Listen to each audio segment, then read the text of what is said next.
संसारको सबैभन्दा धनी मान्छे को हो भनेर कसैले मलाई सोध्यो भने चाहिँ मेरो जवाफ हुनेछ जसको शरीर स्वस्थ छ ऊ नै संसारकै धनी मान्छे ठान्छु के म।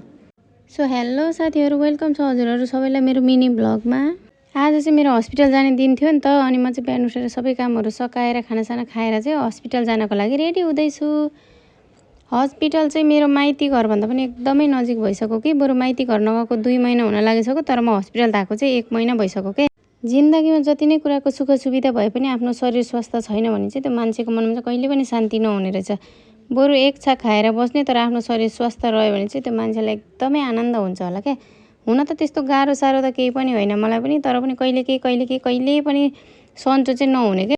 फेरि यो हस्पिटलहरू चाहिँ जति भयो भने कति धेरै भिड हौ। पालो कुर्दा बल्ल बल्ल पालो आएर चेकअप गराएर आएँ। म आउँदाखेरि चाहिँ म आए बित्तिकै छोरा पनि स्कुलबाट आइसकेको थियो। छोराको चाहिँ आजदेखि इक्जाम सक्यो नि त, अनि खुसी हो चाहिँ आज चाहिँ इक्जाम सक्यो भन्ने पुरा खुसी भइरहेको थियो। अनि उसलाई नास्ता सास्ता दिएर चाहिँ म चाहिँ लागेँ किचनतिर खाना बनाउनलाई। आज चाहिँ म खानामा बनाउँछु खसीको खुट्टा। आजको भिडियो चाहिँ यति नै। भिडियो हेरिदिनु भएकोमा थ्याङ्क यू सो मच।